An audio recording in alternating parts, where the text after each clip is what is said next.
Bismillah, Assalamualaikum. Masih dalam kisah menjemput gelap dari Bang Sojana Story bagian ke-11. Ini dia selengkapnya di Fakta Sejarah.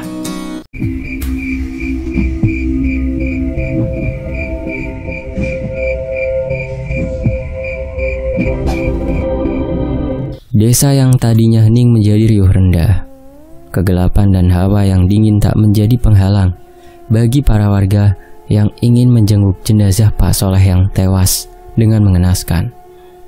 Suara gamelan dari pagelaran gaib masih terdengar pelan. Tak ada tembang bahagia. Alunan nada-nada yang minor dengan suara nyanyian yang menggambarkan patah hati dan kematian terdengar dengan lirih. Para lelaki sedang berlalu lalang dengan sepeda, jalan kaki, bahkan berlari untuk sekedar bepergian dan pulang dari dan ke rumah Pak Soleh. Para wanitanya tetap berdiam diri di rumah bersama para anak-anak yang masih ketakutan, dengan beberapa yang menangis karena tak ingin ditinggalkan sendirian. Lapengan, tak seharusnya seperti ini. Desa yang mistis dan asri ini seharusnya mulai bergeliat menjelang subuh hari. Saat ini, waktu seperti tengah berhenti. Tak ada kokok ayam jantan. Tak ada dingin embun dan putih kabut yang menyentuh kulit. Juga tak ada tanda-tanda pagi akan segera tiba. Seolah waktu saat ini sedang berhenti total, menyisakan kegelapan malam yang entah sampai kapan. Sementara itu pohon berderak-derak, semak-semak ikut bergoyang-goyang seperti sedang menari. Sosok-sosok anak kecil tanpa baju, hanya menggunakan penutup sebuah kain lusuh, sedang asyik bermain kepiting di kanal yang airnya tenang. Telinga mereka lancip, berkepala gundul, mata yang berwarna hitam besar dengan mulut yang memanjang vertikal dengan gigi-gigi runcing. Juga sosok-sosok nenek dengan rambut putih berkebaya lusuh dan sedikit bungkuk sedang berjalan-jalan sambil memegang tongkat dari jati. Giginya yang ompong membuat pipinya kempot. Juga kulit tuanya yang kendur membuat wajahnya seperti longsor. Satu bola matanya keluar dan menggantung-gantung dengan darah kering di sekitar mata dan hidungnya.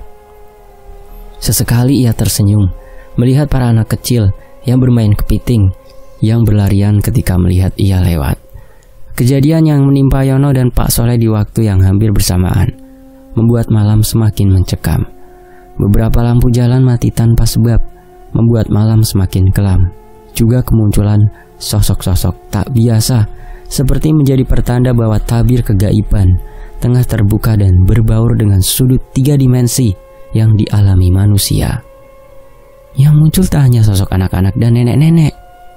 Bahkan para genderuwo ikut memunculkan diri dari atas pohon, atas atap, deretan rumpun bambu, hingga kamar mandi yang biasa digunakan para wanita membersihkan diri. Beberapa sosok wanita jelek juga muncul dengan malu-malu. Warna pakaiannya yang bermacam-macam menjadi penanda sifat dasar mereka. Namun hanya Nyi Lastri yang karakternya paling kuat. Warna hitam pakaiannya menandakan perpaduan dendam dan bantuan ilmu hitam yang membuatnya bisa mencelakakan manusia tanpa malu-malu. Bahkan ia bisa memadatkan diri dan menyerupai seorang gadis cantik untuk membunuh seorang lelaki. Sementara itu kuntilanak berpakaian merah terbang rendah menuju teras rumah Pak Soleh. Ia berdiri diam menatap ke dalam rumah yang sedang riuh oleh para warga yang menjadi pelayat. Lalu ia berjongkok dan perlahan bersujud. Matanya yang hitam menatap tanah dengan mulut yang terbuka. Lidahnya yang panjang dan bercabang terjulur menjilati darah Pak Soleh yang tertinggal di atas batu dan tanah. Seketika wajahnya bercahaya redup seperti memperoleh kekuatan baru dari darah seorang lelaki berilmu yang baru saja meregang nyawa. Dicakarnya tanah dan dimasukkannya ke dalam mulut beserta gumpalan darah merah yang mulai mengental dan mengering kehitaman, lalu segera menghilang setelah puas melahap saripati dari sisa kehidupan Pak Soleh. Di sisi lain, para ibu dan anak yang ditinggalkan di rumah oleh para suami secepatnya kembali meringkuk di peraduan mereka yang reot, saling berpelukan satu sama lain dengan harapan dapat saling melindungi dan menenangkan. Sementara jarum jam yang harusnya bergerak dari kiri ke kanan justru tak bergerak dan tak berdetak. Waktu seakan berhenti. Tak ada suara burung malam. Tak ada suara burung hantu yang biasanya berkukuk sesekali. Juga tak ada suara derik jangkrik dan cicak yang biasanya membunyikan ekor sembari menatap pada nyamuk yang berterbangan. Keadaan hening, dingin, dan lembab. Gamelan semakin nyaring terdengar, diiringi derak langkah-langkah di atas genting gerabah. Mbak Rumi berjalan gontai. Kaki tuanya seperti terlalu lelah berjalan. Tubuhnya yang rentah menggendong besek bambu ukuran kecil di punggungnya yang diikat dengan kain jarik.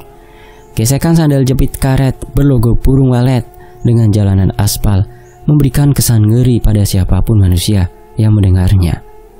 Wajah berpeluhnya dihiasi senyum tersungging. Malam ini ia sudah berhasil mendapatkan darah dan menumbalkan Yono sebagai pelancar usahanya mendapatkan berkat dari Simbau Rekso. Hanya saja ia tak menyadari bahwa keturunan Seng Babat Alas yang lain juga sudah mendapatkan tumbal, bahkan seseorang yang lebih berilmu, Pak Soleh. Tanpa rasa takut dan gentar, ia berjalan sendirian. Berbagai pasang mata mengamatinya di sepanjang kiri dan kanan jalan, dari atas pohon, dari atap rumah, dari dalam tanah, hingga dari beceknya kanal kecil. Mata-mata yang menyala terang seperti mengamati seorang nenek yang di punggungnya menggendong sesosok pria kekar dengan bentuk mini yang kedua tangan dan lehernya terikat rantai api. Minggat toh, ojo wani-wani, nek ra pengen tak dedekno panganane buta. Cepat pergi. Kalimat itu ia sampaikan dengan berbisik dengan senyum sinis tersungging. Cepetan pergi. Jangan berani-berani kalau tidak mau aku jadikan makanannya buta. Seketika para makhluk yang tadinya penasaran dan mengawasi langsung kocar-kacir bersembunyi dan menghilang. Beberapa yang masih penasaran hanya berani menatap dari kejauhan atau justru sambil menyamar menjadi kelelawar atau ayam. Sementara itu, jasad kaku Pak Soleh disemayamkan di ruang tamu rumahnya. Para lelaki yang sudah sepuh tetap menemani Pak Haji untuk membacakan doa untuk mendiang. Akbar dan Kemal yang sedari tadi syok, mau tak mau harus ikut mensucikan diri. Wajah lelah dan lusuh mereka terlihat sangat nampak. Ada rasa kantuk, marah, sedih, dan tangis yang tak mampu tertumpah. Turu hati lu le, ora popo. Ben pakde ne sing jogo Pak Bayan. Kalimat suruhan dari Pak Haji tadi dijawab dengan anggukan pelan. Tidur aja sebentar le, ndak apa-apa.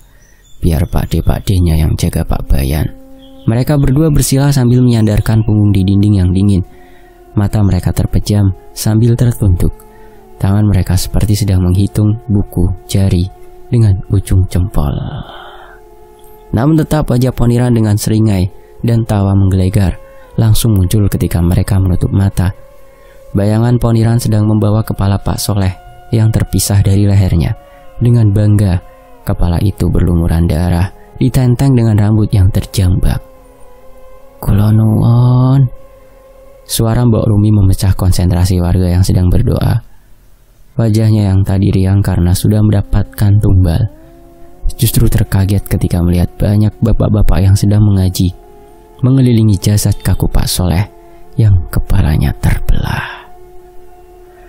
Mbok Rumi terkejut, membanting besek yang ia gendong di punggungnya, lalu berlari menyongsong tubuh Pak Soleh yang kaku dan masih mengeluarkan darah. Tangis pun kembali pecah. Mbok Rumi tak menyangka bahwa sang majikan akan pergi secepat ini, bahkan lebih cepat dari rencananya. Sementara itu, beberapa warga bergerombol berjalan menuju rumah masing-masing. Beberapa di antaranya pulang dengan kaki gemetar dan keringat dingin. Doa dirapalkan tanpa henti sambil melirik kiri dan kanan. Puluhan pasang mata mengintip dari sudut-sudut gelap desa yang dilalui jalan utama. Beberapa di antaranya justru asik berlarian dari atap ke atap yang lain. Warga yang bergerombol serempak berjalan cepat menuju rumah masing-masing. Sekejap jalanan kembali sepi, berganti kegelapan yang berangsur meninggi karena lampu-lampu jalan yang tadinya menyala akhirnya mati satu persatu, dimulai dari ujung desa di depan pemakaman. Sementara itu para tetua desa dan Pak Haji yang masih berada di rumah Pak Soleh semakin menyaringkan doa mereka, sholawat, istighfar. tahlil, dan surah Yasin dilantunkan dengan indah dan lantang. Awan menutupi cahaya bulan yang perlahan kehilangan pendar. Suara gamelan dan tetabuhan semakin nyaring terdengar. Gemerincing kereta kuda terdengar dari kejauhan dan perlahan semakin mendekat, membuat warga semakin meringkuk dalam ketakutan dan rasa cemas yang sangat. Mbok Rumi yang tadinya menangis sesenggukan perlahan tenang. Matanya mengawang dan beranjak keluar memungut besek bambu yang tadi ia jatuhkan. Tak ada isi yang tertumpah. Setidaknya tak terlihat ada benda kasat mata di dalamnya. Sesosok buto ijo bertengger di atap rumah tetangga, mengamati dari kejauhan, berjaga jika ada makhluk lain yang mendekati besek. Mbok Rumi berpamitan untuk pulang, berjalan gontai, tanpa rasa takut dan menghilang di balik gelapnya malam. Setidaknya itu yang warga lihat. Sementara itu di sebuah persimpangan, Mbok Rumi berhenti melangkah dan berdiri sambil membungkukkan tubuh rentanya. Sesosok andong dengan kusir berupa bungkusan putih dengan wajah terbakar melintas dengan mata menyala. Di belakang terlihat seorang putri dengan kebaya kuning bertahtakan emas dihiasi batu merah delima. Wajahnya anggun dengan hidung mancung dan kulit bersinar khas putri keraton. Selendang hijau terikat di pinggangnya yang ramping dan berkibar diterpa hembusan angin. Ialah Nyai Kanjeng Lawu, sosok danyang penguasa desa Lapengan hingga Kabupaten Kujang. Entitas yang saat itu sempat mengancam akan menyapu desa beserta isinya jika tak ada pagelaran ketika acara bersih desa. Ia pula yang memberikan kekuatan pada Seng Babat Alas agar bisa menyelamatkan warga dari kejaran penjajah. Seluruh makhluk tak kasat mata seketika terdiam, menatap penuh puja dan puji sambil memberikan hormat sembah. Kakinya yang jenjang dibalut kain jarik coklat bermotif parang dan ular. Telapak kakinya dibungkus sandal selop berwarna hijau dengan motif keemasan. Di belakangnya berbaris pasukan manusia dengan seragam hitam, membawa tombak bermata api dengan wajah berbentuk berbagai binatang. Ada yang bertaring seperti anjing, bertanduk seperti kambing dan kerbau. Ada pula yang menyisakan tengkorak dengan mata menyala. Suara gamelan yang tadinya riuh berubah menjadi denting-denting pelan pengiring keluarga pengantin. Tembang-tembang dan syair magis terdengar ke seluruh penjuru desa. Mbok Rumi bersujud mengangkat besek bambu yang tadinya ia gendong ke depan wajahnya. Nyai Kanjeng Lawu berhenti dan mengambil sosok Kor Inyono yang terikat dan menaruhnya di sebuah cawan emas yang ada di sisi kirinya. Lantas menukarnya dengan sebatang keris ukuran kecil dengan ornamen ular. Di bagian pangkal keris terdapat batu kecil berwarna merah yang kemilauan. Kamu masih belum bisa jadi pewaris. Masih ada pewaris lainnya yang harus kamu jadikan tumbal, Nduk. Mbok Rumi hanya mengangguk sambil menerima keris pusaka pemberian Nyai Kanjeng Lawu dengan kedua tangannya yang bergetar. Kowe sedurung iso dadi pewaris. Jek ana pewaris liyane sing mesti mbok dadekno tumbal. Yang Mbok Rumi sadari sekarang adalah selama ini sang sesembahan belum tiba di tempat acara. Hanya para prajurit, abdi dan tamu-tamu gaib yang tiba terlebih dahulu. Karena pada dasarnya dunia yang tak kasat mata memiliki selisih waktu yang sangat signifikan terhadap realitas. Yang berarti seluruh peristiwa yang terjadi dalam seminggu hanya beberapa jam dalam dunia sang kanjeng. Ulangi lagi. Peristiwa dalam seminggu hanya beberapa jam dalam dunia sang kanjeng. Nyai Kanjeng Lawu berbelok memasuki jalan kecil berjalak 10 meter dari kediaman Pak Soleh, melewati rumah-rumah penduduk yang tertutup, di mana para penghuni rumahnya meringkuk dalam ketakutan akan teror yang semakin lama semakin memuncak. Di dalam kamar anak-anak kecil menangis sesenggukan karena takut. Tak ada udara yang bergerak, tak ada hembusan angin yang menyejukkan, hanya hawa yang semakin lama semakin gerah dan panas. Di ujung jalan, para rombongan yang berderap berhenti dan menghilang di sebuah kolam ikan tua yang sudah tak terurus. Airnya hijau penuh dengan tumbuhan mata lele dan lumut yang menempel di dinding-dinding kolam yang dingin. Tempat yang dulunya kolam ikan leluhur Pak Soleh ternyata sebuah gerbang gaib menuju kerajaan Sang Danyang. Tak ada lagi terlihat kelebatan-kelebatan makhluk tak kasat mata. Tak ada lagi sosok-sosok dengan kobaran api yang melayang mengelilingi desa. Tak ada lagi suara gamelan yang selama seminggu ini berbunyi ketika malam menjelang. Desa seketika senyap tanpa suara. Angin-angin dingin mulai bertiup dari tapal-tapal batas antar desa. Kengerian yang selama ini meneror seketika hilang. Para warga yang ketakutan seketika merasa tenang dan damai. Tersisa hanya tangisan pilu dari beberapa warga dan senandung doa dan bacaan ayat suci untuk sang bayan yang kini jenazahnya terbujur kaku. Kemal mengucek matanya dan menatap layar handphone. Sekarang masih pukul 2.45 dini hari. Ditatapnya jam kuno dengan jarum dan bandul dari besi kuningan yang ternyata tak berdetak. Kembali diperhatikan jam dinding yang terpaku di atas kusen pintu, dan sama seperti jam yang lain, tak berdetak, tak bergerak. Waktu seakan terhenti. Mereka semua terjebak di malam panjang tanpa tahu apakah pagi akan segera datang. Pak, jamnya kok pada berhenti. Tidak ada yang jalan. Handphone sama saja. Dari tadi jam 3:04 terus. Kemal berbisik kepada salah seorang warga yang masih bertahan mengurus jenazah Pak Soleh dan membacakan doa. Bapak itu mengernyit dan langsung menoleh melihat jam di sebelah kiri dan belakangnya, yang kemudian ia menjawab, "Wesley, saiki ndonga sing akeh. Muga-muga diparingi lindungan Gusti Allah." Lalu ia kembali menundukkan kepalanya dan lanjut berdoa. Kemal yang mendengar jawaban dan melihat raut muka si bapak sedikit merasa bingung. Bagaimana ia terlihat seperti biasa saja, seperti sudah pernah mengalami hal serupa. Kembali diliriknya Akbar yang dari tadi masih terpejam, dengan bibir yang masih bergerak-gerak seperti sedang berzikir. Keadaan desa yang semakin aneh membuat Kemal curiga. Jangan-jangan hal seperti ini sudah pernah terjadi sebelumnya. Mungkin dalam kurun waktu yang belum begitu lama. Karena jika hal ini adalah siklus setiap beberapa puluh tahun sekali, bagaimana mungkin si bapak tidak terlihat takut dan khawatir sama sekali? Di sisi lain, Mbok Rumi berdiri mematung di bawah pohon terembesi. Terembesi tua yang terletak di ujung desa. Kakinya yang renta dan gontai masih saja kuat untuk berjalan sejauh hampir 3 km untuk menuju tempat itu. Di sana ia diam tak bergerak. Tak juga kakinya merasa lelah dan kesemutan. Matanya menatap tanah coklat kehitaman yang ditutupi serakan daun. Wes, sudah tidak ada waktu lagi. Wes rano waktu. Malam ini aku harus membunuh cucu Mbak Kakung yang lain. Keris ini yang akan jadi saksi. Dengan suara bergetar ia menghunus keris pusaka kecil.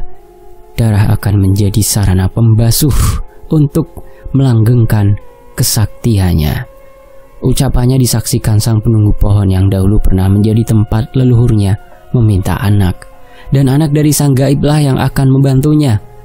Anak yang dahulu sempat menyembunyikan potongan pembuka manuskrip mantra yang sebagian robekannya entah kemana. Kita flashback Desa Lapengan tahun 1917. Desa Lapengan memang sudah mistis sejak awal ditemukan. Berbagai kejadian tak masuk akal dan di luar nalar kerap terjadi karena tanah itu dulunya merupakan bagian dari laut. Oleh karena itu ada karang-karang dan gua-gua tersembunyi di balik tanah-tanah tua yang terhampar. Tanah yang subur dengan vegetasi alami dan sumber air berlimpahlah yang menjadikan Seng Babat Alas akhirnya membuka lahan dan membangun peradaban yang ternyata harus bersanding langsung dengan kerajaan dan rumah-rumah para gaib yang sudah bersemayam selama ribuan tahun. Kondisi masyarakat yang guyup dan patuh pada tradisi membuat desa menjadi tempat yang aman dan nyaman. Bahkan saat itu tak ada penjajah yang melewati desa, seolah area itu sengaja ditutupi tabir yang tak kasat mata. Para warga dengan sigap bertiarap dan bersembunyi di balik pohon dan lumpur persawahan ketika suara kendaraan perang dan derap kaki terdengar lantang. Desa yang sebegitu luasnya tersamarkan dengan bentuk bukit-bukit dan batuan karang yang menghitam. Hal yang tak mungkin ditaklukkan bahkan dengan kendaraan tank militer sekalipun. Sebuah percakapan dibuka oleh Pak Sumaji pada istrinya. "Lapo pune? Kene lho, nunggu dhisik. Urip gorong lorong ini kok ya sepi. Rabi wis suwe, ya durung diparingi anak. Mosok ora pengen duwe to pune?" Mereka memang sudah cukup lama menikah. Hampir 10 tahun, namun hingga saat ini belum dikaruniai anak. Padahal para saudara dan tetangga ada yang memiliki lebih dari satu anak, dan hal ini membuat mereka cemas. Siapa yang akan menemani mereka di kala tua? Siapa yang akan memberikan mereka cucu yang lucu? "Sini loh Bune, duduk dulu. Hidup cuma berdua begini rasanya sepi. Nikah sudah lama tapi belum dikasih anak. Masa tidak pengen punya sih, Bu?" Mereka berdua sebagai orang yang sangat percaya dan menjunjung tinggi tradisi dan adat istiadat, bahkan sudah mencoba mengadopsi anak tetangga yang diasuh seperti anak sendiri, yang dipercaya dapat memancing agar Bu Sum dapat hamil. Hanya saja usaha mereka tetap gagal. Bahkan mereka sudah urut, minum jamu, dan berbagai rempah yang dipercaya meningkatkan kesuburan, hanya saja tetap belum membuahkan hasil. Dalam kondisi yang sangat ingin mendapatkan keturunan, dalam kondisi yang kalut, mereka berdua memutuskan untuk meminta bantuan dari para leluhur. Sebuah tindakan yang mungkin saja tidak seharusnya dilakukan oleh para manusia yang percaya akan keberadaan dan kekuasaan Tuhan. Beritual dan memohon berkah dari Seng Babat Alas dan Simbau Rekso yang selama ini sudah membantu mereka hidup dan melindungi desa dari segala bahaya. Berbekal tekad dan kepercayaan mereka terhadap leluhur dan sang gaib, Pak Som dan Bu Som menyiapkan bahan-bahan untuk menggelar ritual. Mereka menghitung penanggalan Jawa untuk mencari saat yang tepat agar munajat mereka dapat tersampaikan, didengar dan dikabulkan. Mereka memutuskan untuk bermunajat di malam Selasa Kliwon yang sesuai penanggalan dan sepasar akan tiba dalam beberapa hari ke depan. Singkat cerita, hari yang ditunggu oleh Pak Som dan Mbok Som telah tiba. Pada Senin malam mereka berdua bergegas menuju pohon beringin tua di ujung desa malam Selasa Kliwon, tempat yang dianggap wingit oleh para penduduk karena di tempat itulah Seng Babat Alas menerima wangsit dan bantuan dari Simbau Rekso yang saat itu menjelma menjadi seorang putri cantik dengan separuh badan berupa ular sanca bercorak emas. Dengan penuh harap dan percaya, mereka berdua berjalan menjelang tengah malam, menyusuri jalan-jalan desa lapengan yang tanpa penerangan. Berbekal obor, mereka melintasi tanah basah dan licin, serta lengket dan berlumpur. Di kiri dan kanan jalan, mata-mata memandang mereka dengan penasaran. Sepasang manusia membawa makanan enak dalam tanda kutip menuju suatu tempat yang membuat mereka ikut mengiringi dan menggoda. "Ojo noleh kiwa tengen, madep ngarep bae." Pak Som yang sudah mengerti gelagat takut istrinya segera memberi perintah, karena yang mereka lihat dan memperhatikan mereka bukanlah apa-apa jika dibandingkan sang penguasa yang akan mereka datangi. Tawa anak kecil terdengar yang mengiringi langkah mereka. Lengkingan suara wanita-wanita jelek berambut acak-acakan terdengar lirih, menandakan mereka sesungguhnya dekat. Tak ketinggalan sang raksasa bertaring berbulu hitam legam, matanya menyala merah sebesar piring, bersorak-sorai sambil menghentak-hentakan bambu dan ranting-ranting. Iki tenan rapopo, Pak? Ono genderuwo. Kulundung pringis, kunti, tuyul. Aku takut, Pak. Aku wedi. Bu Som merangkul pinggang sang suami yang sedang mengusung besek sajian di kepalanya. Sang suami hanya berdesi sambil meletakkan telunjuknya di bibir. Shh, memberi tanda pada sang istri untuk tetap diam dan tenang. Pasti selalu ada saja godaan. Tak ada jalan yang terlalu mulus untuk mendapatkan sesuatu yang besar. Dan itu berlaku bagi mereka yang dengan sadar berniat meminta pada sang penguasa desa. Sementara itu 1 jam sebelum tengah malam, mereka berdua tiba di pohon beringin tua. Pohon yang merupakan sumber kehidupan sekitar. pelindung air yang mereka konsumsi sehari-hari, yang memiliki sulur-sulur panjang menjuntai dari atas hingga ke tanah. Daunnya yang rindang membuat bawahnya tak tersentuh matahari. Tak ada rumput, tak ada ilalang. Di sela akar-akarnya yang kuat dan besar, terlihat bekas-bekas sesembahan dan dupa yang terbakar, menandakan ada orang lain yang pernah lelaku di tempat itu. Mereka meletakkan besek berisi jajanan pasar, kembang 7 rupa, dan membakar kemenyan. Obor yang sedari tadi menerangi langkah mereka dimatikan agar lebih khusyuk. Gemerisik dedaunan dan tawa-tawa dari yang tak kasat mata seolah menertawai dan menggoda. Betapa bodohnya manusia yang katanya sempurna dan bertuhan, justru meminta pada yang entah siapa. Angin yang tadinya sempat tertiup pelan menggoyangkan ranting-ranting kecil dan melambaikan daun, kini hilang. Pun dengan suara-suara tawa dan geraman yang sedari tadi terdengar mengiringi perjalanan mereka, semuanya senyap. Keheningan total seketika membungkam suara gaib dan hewan-hewan malam. Pak Som dan istri bersimbuh sambil menunduk, menyenandungkan kidung puja dan puji pada sang penguasa desa dengan bahasa Kawi. Mulut mereka bersenandung, hati mereka meminta, dan sesuatu yang gaib dan berkekuatan tentu dapat membaca isi hati meski tak terucap. Hingga satu suara terdengar dari atas pohon dan berangsur mendekat. Serak. Gesekan panjang pada kulit pohon yang kering seolah memberi tanda bahwa sang penguasa desa telah tiba. Pusom terus menunduk tak berani menatap, sementara Pak Som mau tak mau harus memberanikan diri menatap dan kembali menundukkan pandangan.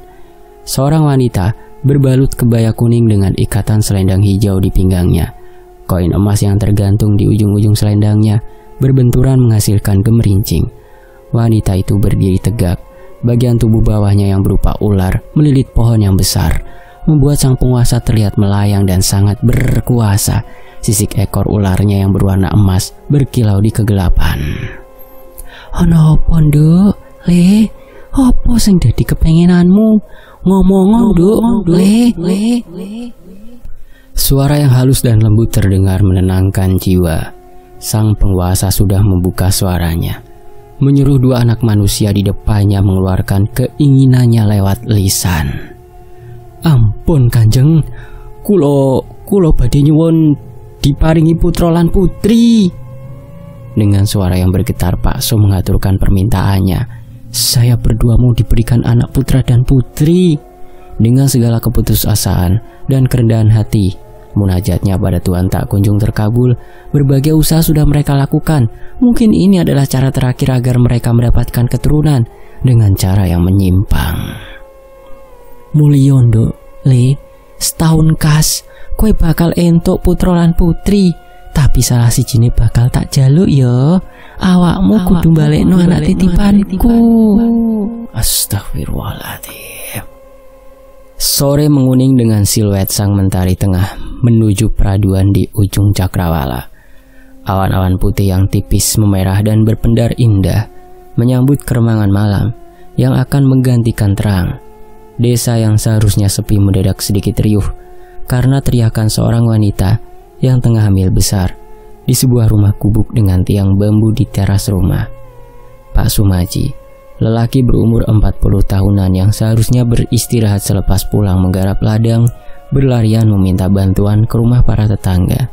Istrinya yang sedang hamil besar mengalami pecah ketuban. Tak lama lagi anak yang ia idamkan bersama istri yang terkasih akan segera hadir ke dunia. Mbak, tolong jaga istriku sebentar. Aku tak pergi sebentar ke rumahnya Mbok Pini, pinta Pak Som pada tetangga sebelah rumahnya. Ia harus bergegas menjemput sang dukun beranak untuk membantu persalinan istrinya. Seketika para tetangga yang tengah bersiap untuk menyambut malam berlarian ke rumah Pak Som. Setelah sekian lama, akhirnya pasangan yang sudah cukup berumur itu akan mendapatkan anak yang sudah lama mereka idam-idamkan. Kabar ini membuat para tetangga merasa gembira, bunga hatine, mengingat pasangan itu sudah terlalu sering mengeluh karena belum dikaruniai anak. Pak Som berlari secepat yang ia mampu. Kakinya yang tanpa alas menghajar tanah yang kadang di dalamnya tersembunyi batu kerikil. Rasa nyeri dan sakit di telapak kakinya tak menghalangi kegembiraannya untuk menyambut sang buah hati. "Harap nang di Pak De?" tanya seorang pemuda tanggung yang baru saja pulang dari sawah sambil menaiki sepeda ontel tua. "Harap nang omahe Mbok Pini," jawabnya singkat sambil terus bergegas. "Wes Pak De, gowo wae sepedaku. Bawa saja sepedaku. Kasihan Mbok Pini. Sudah sepuh disuruh lari-lari. Kan orangnya sudah sepuh, Pak." Pak Som yang ingin cepat akhirnya menerima tawaran itu. Dikayuhnya sepeda yang baru saja dipinjamkan padanya ke rumah sang dukun beranak. Nantinya sang dukun bisa ia bonceng di belakang agar tak perlu berlari-lari. Sementara pemuda itu pulang ke rumah dengan berjalan kaki sambil membawa cangkul. "Aduh Pak, loro Mbok, sakit Mbok." Di dalam kamar itu, Sarini, istri Pak Sumaji, sedang bertaruh nyawa untuk menghantarkan sang buah hati ke dunia. Rasa sakit yang teramat sangat dirasakannya. Namun ia terus bertahan.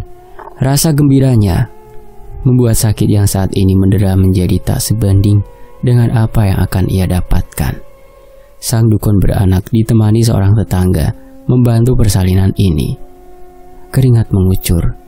Dengus nafas yang berat terdengar hingga keluar ruangan yang hanya tersekat dinding gedek dari anyaman bambu. Sementara sang suami berkomat-kamit membaca doa pada Sang Maha Kuasa agar istrinya dan anaknya diberi keselamatan. Minta doa sama Maha Kuasa? Yang bener Pak Som, wong sampean mintanya bukan sama yang Maha Kuasa kok. Beberapa tetangga dekat juga ikut berkumpul di rumah Pak Som. Sandikala yang sakral menjadi riuh dengan komat-kamit para lelaki yang ikut berjaga di sekitar rumah. Beberapa di antaranya menaburkan garam ke sekeliling rumah, juga mencipratkan air yang sudah diberi doa agar tak ada gangguan dari yang gaib. Memang sudah menjadi tradisi bahwa rumah yang di dalamnya ada proses persalinan harus dibacakan doa dan ditaburi garam kasar di sekelilingnya. Betapa baiknya sang kehadiran Sang Tuhan Maha Pengasih dan Maha Penyayang mau melindungi hambanya yang sudah menyimpang. Ya, garam yang ditaburi untuk menangkal hadirnya Kunti dan berbagai macam makhluk gaib yang mencium aroma darah perempuan yang melahirkan. Selain itu mereka juga harus melindungi ari-ari sang jabang bayi agar tak dicuri oleh orang, karena dapat digunakan para manusia tak bertanggung jawab yang tengah mempelajari ilmu hitam. Sementara itu suara bayi memecah hening dan doa para tetangga yang tengah berjaga. Tak hanya satu, tapi dua suara bayi menangis bersahutan dari dalam kamar. Dua bayi cantik lahir tepat setelah sang surya menghilang di balik cakrawala. Dua anak manusia yang lahir tepat di pergantian terang dan gelap di hari yang sama seperti saat itu, malam Selasa Kliwon. Mendengar suara sang buah hati, Pak Som menghambur ke dalam kamar. Kedua putrinya yang berambut lebat tengah diseka oleh sang dukun beranak. Ari-ari yang ikut lahir diberikan pada Pak Som untuk selanjutnya dibersihkan. Kemudian diletakkan di dalam gentong kecil dari gerabah yang nantinya akan dikubur beserta taburan bunga. Pasangan berumur itu terlihat bahagia. Keceriaan terpancar di wajah keduanya. Meskipun ada lelah yang teramat sangat masih dirasakan oleh Sarini, kedua anak itu dibaringkan di sebelah sang ibu setelah dibedong dengan kain jarik dan siap untuk diberi ASI. Mbok Pini beranjak dari kamar sambil tersenyum. Bagaimanapun ia ikut berbahagia karena usahanya membantu memijat Sarini akhirnya membuahkan hasil. Ia kemudian duduk di balai bambu sambil mengipas-ngipas dengan kipas anyaman. Tetangga pun mengikuti sang dukun beranak sambil berceloteh riang, tak menyadari bahwasanya banyak mata yang sedang menunggu dan mencari celah untuk masuk ke dalam rumah. Waktu berlalu, hari berganti, kehidupan sepasang orang tua baru itu terlihat lebih riang dan menyenangkan. Pak Som juga tak pernah mengeluh, meski ia sulit tidur kala malam karena tangis lapar sang buah hati. Anak mereka yang baru berusia 3 bulan terlihat sangat gemuk dan sehat. Mata mereka berbinar. Sesekali terdengar celoteh dan tawa ketika Pak Som mengajak mereka berbicara. Kehadiran putri kembar mereka seolah membukakan pintu rezeki yang lebih luas. Kehidupan mereka berangsur membaik. Panen dari sawah yang ia garap juga berlimpah. Sedikit demi sedikit makanan enak dan sehat dapat mereka konsumsi tanpa harus merasa takut kekurangan. Hanya saja, Sarini yang seharusnya masih berbadan gemuk pasca melahirkan justru terlihat semakin kurus. Kedua anak mereka juga terlihat lahap menyusu. Hal ini membuat Pak Sum merasa sedikit khawatir. Ia takut istrinya tak mendapat cukup nutrisi, sehingga semakin terlihat kurus. Bahkan tulang yang seharusnya tersembunyi juga terlihat menonjol dari kulit, seolah Sarini yang tadinya tubuhnya berisi bertransformasi menjadi jerangkong. Khawatir dengan keadaan istrinya, Pak Sum akhirnya mendatangi tetua desa merangkap Bayan yang masih merupakan saudara jauhnya. Mereka sebenarnya masih berasal dari terah yang sama, keturunan dari Seng Babat Alas. Hanya saja sang tetua desalah yang mewarisi berkah dari leluhur mereka. Aku durung iso ngomong apa-apa, Sum. Aku belum bisa ngomong apa-apa. Tapi kalau kamu mau tahu, panjat tiang tengah rumah. Lihat istri dan anakmu dari atas. Panjatlah, panjat tiang tengah rumah itu. Kalimat yang diberikan Bayan membuat Pak Sum mengernyitkan dahi. Apa maksudnya Pak Soleh? Suruh panjat tiang rumah dan disuruh melihat anak dan istrinya. Ada rasa penasaran, takut dan khawatir. Sesungguhnya ia takut jika yang dilihatnya bukan hal yang menyenangkan. Namun bagaimanapun ia harus mencari tahu demi kesehatan sang istri. Ia berpamitan pada saudara jauhnya itu dan bergegas pulang ke rumah. Rasa khawatir masih saja menyelimuti pikirannya. Malam yang gelap tak bisa mengalihkan. Malam ini pertanyaannya akan segera mendapatkan jawaban. Sore mulai menyongsong mengganti hari. Langit mulai menunjukkan pendar kemerahan. Burung-burung walet berterbangan menuju goa-goa di sebelah selatan. Sambil membawa cangkul, hatinya bimbang. Ada rasa takut dengan kenyataan yang akan ia hadapi nanti, dan ada rasa kasihan pada sang istri. Pak Sum berjalan gontai menuju rumahnya yang sederhana tanpa alas kaki. Tubuhnya berlumur lumpur. Pakaian hitam dengan celana hitam mengatung menjadi seragam kesehariannya. Tak lupa topi caping yang menjadi identitasnya sebagai petani dan orang desa. Sesekali ia bertiarap dan berlindung ketika mendengar gemuruh suara kendaraan penjajah yang melewati area sekitar desa yang terlindungi tabir gaib. Duluan Yole! Seorang lelaki muda dengan badan tegap berbelok menuju sebuah gang kecil, mendahului langkah Pak Sum. Ia hanya melambaikan tangannya sambil tersenyum. Matanya tetap nanar dan kosong. Bimbang dan takut setelah kalimat yang diucapkan tetua desa, Pak Soleh, menjadi momok dalam kepalanya hari ini. Sementara itu malam menjelang, Sarini sudah menyiapkan makan malam seadanya berupa nasi, sayur kangkung, dan ikan pindang yang mereka konsumsi dengan irit. Tak setiap hari mereka bisa makan ayam atau ikan. Sehari-hari mereka biasanya memakan lauk pauk berupa tempe gembos dan tahu. Gembos kalau di tempat saya lembut. Bahkan tiwol menjadi makanan yang mereka konsumsi ketika masa paceklik tiba. Pak Sumaji dan Sarini menikmati makan malam mereka dengan lahap. Semua terasa enak walaupun seadanya. Anak mereka ditaruh di dalam kamar yang tak berpintu dan disekat kain jarik lusuh sebagai penutup gordengnya. Dino iki piye, Pak? Ono kabar apa teko sawah? Hari ini gimana, Pak? Ada kabar apa dari sawah? Sambil menuangkan air dari kendi tanah liat, Sarini membuka obrolan. Setelah anak mereka lahir, praktis komunikasi mereka sedikit berkurang karena sang istri cenderung lebih sulit diajak bercengkrama, lebih banyak di kamar bersama kedua anak kembar mereka, pun dengan hubungan suami istri, hubungan intim yang otomatis tak bisa mereka lakukan. Jangankan untuk menuntaskan birahi untuk berhubungan, melihat istrinya saja Pak Sum sudah tak tega. Semakin hari tubuhnya semakin kurus, rambutnya terlihat lebih tipis, kulitnya lebih kusam dari sebelum mereka memiliki anak, dan tonjolan-tonjolan tulang yang semakin kentara membuat Pak Sum sering khawatir. Ia tak ingin istrinya mati cepat, apalagi anak mereka masih sangat kecil dan butuh perhatian dan perlindungan sang ibu. Yo, ndak apa-apa Bu di sawah. Dari pagi ia mencangkul, cari tikus, mengusir burung-burung dan belalang, Bu. Ia sengaja tidak mengatakan bagian bertandang ke rumah sang tetua desa. Ia tak ingin istrinya berpikir macam-macam, apalagi ia sedang dalam keadaan yang tidak baik-baik saja. Makan malam dilakukan dengan hikmat. Tak banyak bicara dan cepat tuntas. Pak Sum bahkan tak mengizinkan istrinya membereskan piring dan sisa-sisa makanan. Ia menyuruh istrinya untuk lekas tidur. Sementara urusan beres-beres dan mencuci piring ia ambil alih. dalam remangnya ruangan. Ia berpikir sambil menghisap rokok lobot di balai bambu di depan rumah. Cahaya dari lampu teplok memberi sedikit penerangan, penambah daya lihat dan jarak pandang. Beberapa tetangga sempat lewat sambil bergandengan dengan putra-putri mereka yang pulang dari musola. Beberapa waktu berlalu, suasana sudah jauh lebih sepi dari sebelumnya. Tak banyak yang bisa dilihat di dalam kegelapan, meskipun ada remang yang dihasilkan oleh sang bulan. Di dalam rumah terdengar gelak tawa sang anak yang sedang ditimang dan diajak bercengkrama oleh istrinya. Belum saatnya, mereka belum tidur. Pikirannya berkata untuk tetap di luar sampai keadaan benar-benar tepat. Pintu ditutup dengan pelan. Terdengar suara Sarini yang sedang menyenandungkan tembang untuk menidurkan kedua putrinya. Suara lirih itu menenangkan, namun juga bisa menjadi mistis dan menakutkan jika didengar oleh orang-orang penakut yang tak mengerti.